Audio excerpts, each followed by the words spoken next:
XL Water and Coffee. XL Water and Coffee, the #1 residential bottled water service in the Jackson metro area.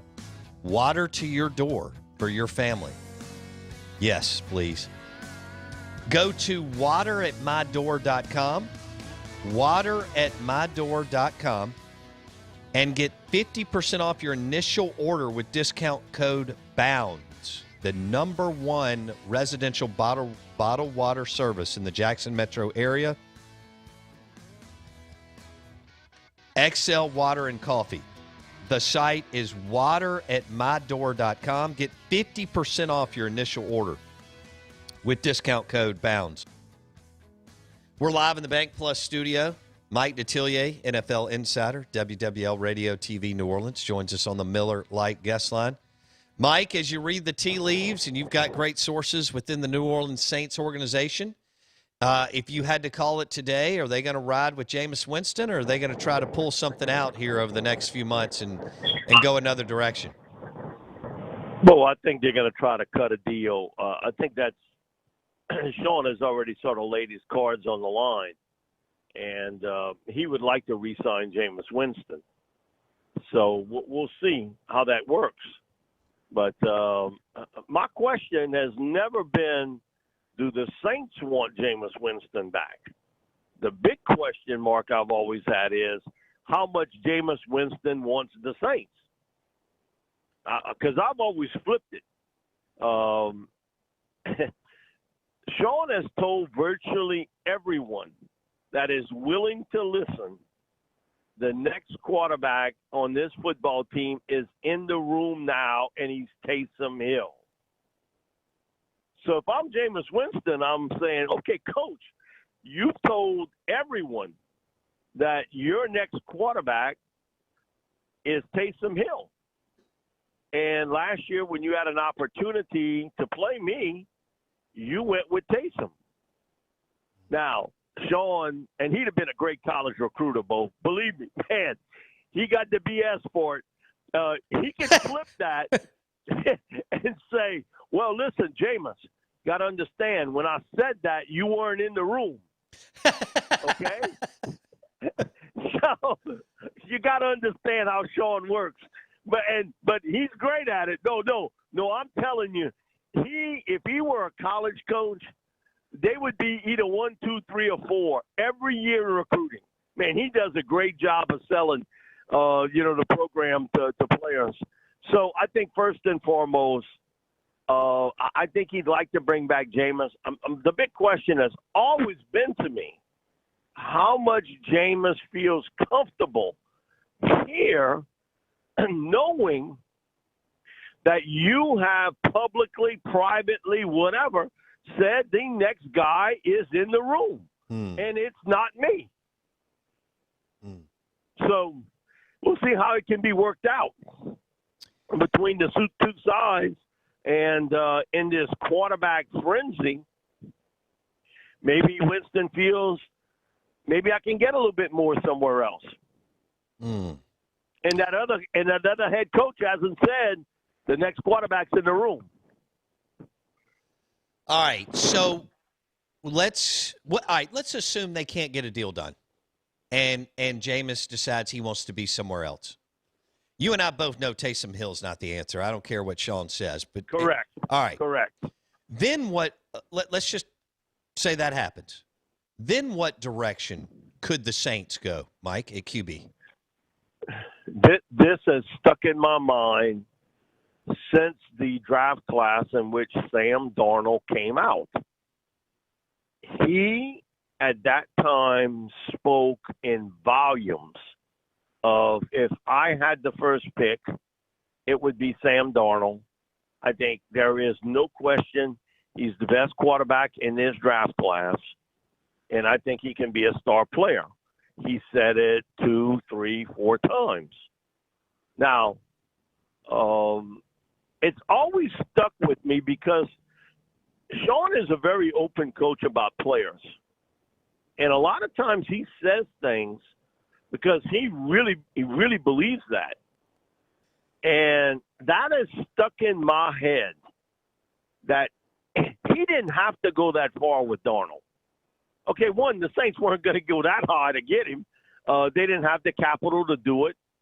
And he raved about Darnold in interviews before the draft on the Monday night shows that Bobby and I did. He went on and on about Sam Darnold. And I sort of put a mental check mark. Why is he saying this? You know, because it doesn't seem to be what the normal coach would say at that point. But Sean was very open about it. And so it wouldn't shock me that if they can't get a deal done, that he turned to the Jets and tries to make a deal for Sam Darnold. Wow. This is going to be Do you think, all right, let's go back. If they get the Jameis Winston deal done, don't you think this is a bridge for someone else that Sean wants to, get for 5, 6, 7 years? Not Jameis? Yeah, I think it's going to be the bridge. Okay. All right. To the next guy. Now, I will say this. A lot of people have tried to put Mac Jones with the Saints. One, he's not going to last the 28th. So you can eliminate that unless the Saints would trade up to get Mac Jones. And I think a lot of Mac as a player. And I think he'd certainly be a really good fit here. But you would have to trade up to get him. It's you can see the market. You're not gonna be able to sit at 28 and pick him. No. The people that write that are clueless and brainless to really believe. But it makes a great story for you to click on their site. It makes a great story for that click. Well, let me ask you this, that. Mike. Would you rather have? I guess because they're both kind of unknown. But Sam's played for such a terrible franchise, so we just don't really know what he is. Would you rather trade for Sam Darnold or trade up for Mac Jones if you're Sean and Mickey? Well, I think I've always felt Sean likes the veteran. A guy that's sort of been there, done that, knows the ways a little bit around the NFL. Name me another young quarterback he selected in the draft. He hadn't even – the closest was Mahomes. Yeah. The closest – and that was razor close. Because we had heard it through a golfing friend of mine that, hey, they're going to pick Patrick Mahomes. So I see Buffalo up, and I'm like, man. I know where he's at. He's in the Saints war room. And I'm getting this info because he's at the Zurich Classic. And all of a sudden I see the trade, and it's Kansas City up on the board. And so that came close, really close, that they were going to pick Mahomes, really close. And it just didn't happen. But other than that, there was no one that they had that they were going to pick in round one, or even in some of the early picks. That wasn't Sean's deal. I think he likes the veteran quarterback. I think he likes a guy that is still young. Maybe things haven't quite worked out. Maybe I can get some of the kinks out of his system, and we'll roll with it from there. Even in 2006, I think about when he took over this team, one of the first moves he tried to make was to trade for Tony Romo. And he's discussed this with us many times, that they made a run and they made an offer. It wasn't enough. And when the Cowboys started upping the ante on what they wanted for Romo, the Saints sort of pulled out, and that's when they really made the play for Drew Brees. So, he's sort of showing you his cards early. Mike Detillier, WWL Radio TV New Orleans on the Out of Bounds show and the Miller Lite guest line. Well, Mike, do you think – all right, let's go to the Texans. Do you think that with Deshaun Watson, are they eventually going to have to fold, or are they just driving up the draft capital and the ask, and they'll do this closer to the draft, or do you think they're actually going to hold the line and somehow make Deshaun come back into the fold? How do you see this playing out with Deshaun Watson and the Texans, Mike? There's no way he's going back in that room in Houston. So I think they will hold out, and it'll be closer to draft time before they make a trade. And they've never had the term clever or smart next to what they've done. So, but in them not dealing him now, I think is a smarter move, because I think you get teams that'll be willing to up the ante on him. And I think it'll be a king's ransom for Deshaun Watson that you're going to have to pay. What's so funny, Bo, about all of this, I've had so many people tell me there's no way I'd give up 3 first-round picks and a starting player for Deshaun. And I'm like, I would give that up in a heartbeat. Yes. He changes my team overnight. What assurance you have of those 3 first-round picks? Those are maybe players. Consider the season Houston had and all the turmoil that went on. I do this every year in my draft book. I go to 12, 13, well, it's actually now 14 people involved in the NFL. I ask them who the top 100 players are in the NFL.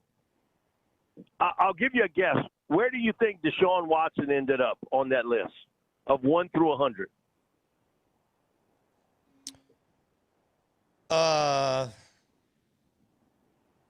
Top 5. Did we lose 4. Mike? Okay. 4. So, okay, the 4th best player in the NFL, and it was clear cut that he was 4. You wouldn't give up 3 first-round picks In a his heartbeat, age? like you said. Come on. Either people don't understand the league, and, man, it's an old Hank Stram line. He always would tell me this. Listen, either you got a great quarterback or you're looking for one. The area thing is gone. If I'm not real sure, then you're looking for one. Either you got one or you're looking for one. He is one. Look what he's done to that football team in the short period of time he's been there. He made them relevant. He made them relevant until they firebombed their own team. Now, a lot of people don't like to admit that because they boss smoochers of the world. The boss is always right. He's the smartest guy in the whole. Sometimes that's not the case. This was a screw-up big time with the Texans front office. They messed it up from one end to the other. And now how do you fix it? Man, can you imagine having to run that organization and trying to get free agents to go to your team when all this is out there about your squad and your star players saying, I'm not playing with you anymore? Try that. You know, that's real clever to do that. Years ago, the Saints were them. You know, I grew up in that era, late 60s into the 70s, and that's what this team was. If there was a screw-up to be had, the Saints did it. And the Texans are now, they've become the modern-day version of them. That's a good point, Mike. Anything that could go wrong does go wrong. So I do think as it gets closer to the draft, they will cut a deal and trade him. I don't think Denver, there's a lot of reports of that, he's not going to Denver. I would think the Jets and Carolina are the 2 most likeliest teams to deal for him. Saints fans do not want that. You don't want Deshaun Watson in your division. No, you got to play him twice a year. No. Wow. Okay. Interesting. What a player. What a talent. You still feel like Dallas and Dak will figure it out? Dak would be worth several picks too, just like Deshaun, Mike. I think that they will try to work that out. And I know this story is getting to be way too old. Agree. Way, way, way too old. You should have gotten this deal done long ago. And it's typical. Again, for Jerry Jones changed the football world as a businessman, really did. That was no other owner like him to bring his business acumen to the game and sell it the way he has. But Jerry now really thinks he's this football czar that knows everything about everything. And when he was at his best, he had Jimmy Johnson making those personnel decisions. So, and I think as you get up in age, too, you sort of become a little bit hard-headed about certain things and not wanting to give a little bit of power to someone that you should. And I think it's a bad situation what's happened with Dak. He's a star quarterback in this league. And I think they'll try to work that out, but this story has become way too long. It's just they're adding chapters to it every single day. Yeah, at some point, Mike Detillier on the Miller Lite guest line, NFL Draft Insider. Mike joins us on 105.9 The Zone, ESPN. You just hope that the relationship doesn't get fractured. If they franchise tag him, I think he's going to be done. And he'll move it another direction. Can you imagine him on the free agent market next year? Holy smoke. Now then, if Sean does a bridge deal with Jameis, that could be awesome if Dak landed with the Saints after one more year, if Dallas franchises him. Man, if the Carolina Panthers land Deshaun, I mean, what does that do for them, Mike? As far as, what kind of bump they could get, because it looks to me like they're kind of getting their act together a little bit at Carolina. Well, they used everything last year in the draft on defense. And they've come up with a pretty solid lineup on that defensive side of the ball. Offensively, McCaffrey hurt all year. So you don't know what you have on that part. But, man, Joe Brady made it work in the passing game. But they came to the point of saying, hey, listen, Teddy's a good player, but he's a bridge player to the next guy. And I think they always knew that. And so, man, Deshaun is going to add 3 to 4 wins to their column just because of his talent. Right. And you've got an owner who will be aggressive in free agency. Because when you trade that much draft capital away, you have to be assured by your owner that, hey, listen, we got to do this a little different way. And we can't just build through the draft. We have to be a more aggressive team in free agency. Then they got their owner, and his deal is, man, listen, don't tell me nothing about patience. I don't want you to spell it. I don't want you to explain it to me. I want to win now. I didn't pay $3 billion for a team, and I got to wait 3 to 4 years for me to get into the playoffs. Right. I want to win now. That's a younger generation of millionaires and billionaires today that made their money totally different than the Bensons, the Hallises, the Fords of the world. I mean, okay? They just made it different. They want success now. And if you can't give it to me, then I'm going to find somebody who will. That's in real life business, Bo. Look, we all work for younger owners of corporations that their patience is very small. True. They want to have success now. Don't tell me what you can do in 2 years and 3 years. I want it today, because that's how they made a lot of their money. So it's and football's maybe a little bit different, certainly, and sports is a little differently, but there's a lack of patience in this world, in the sports world, and we see it. You see it at quarterback. You see it with at head coaches. You see it now with general managers. Lack of patience. Mm-hmm. So it takes them from, if it's a 6-win team, I think they're a 9-10 win team. Wow, that could have a tremendous impact on the New Orleans Saints if Deshaun ends up in Carolina. And just think, with a NFC South, which it was last year kind of the old Pops League. Okay, you had Brady, you had Breeze, you had Matt Ryan. And Matt Ryan's the young gun of the three. Okay, now Breeze is going to be gone. Matt Ryan's a year older. Brady's a year older. And now you bring in Deshaun Watson. And the NFC and the AFC is starkly different. In the AFC, all this bevy of young quarterback talent, if it's Mahomes, Josh Allen, Justin Herbert, Lamar Jackson, Baker Mayfield, you can kind of go down the list. That's a ton of them there. In the NFC, what you got? Young talent. Kyler Murray in Arizona, Dak. Does Philly really think they're going to win with Jalen Hurts? No. Daniel Jones with the Giants? Come on.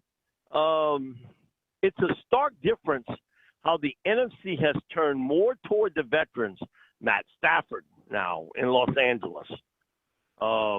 We saw certainly with Brady going to Tampa Bay. That it's a big difference. And it reminds me a lot of watching the NFL late 60s into the 70s, where the NFL had gotten old at quarterback. Bart Starr, Johnny Unitas, John Brody. They'd gotten a little old. And the young studs were in the AFC. Greasy, Bradshaw, Stabler. Oh, yeah. They dominated the NFL. Dominated. Mike, thanks so much. Hope you're doing well. We'll catch up again next week. Appreciate it, bud. Thank you, Bo. At Mike Detillier on Twitter, WWL Radio TV New Orleans.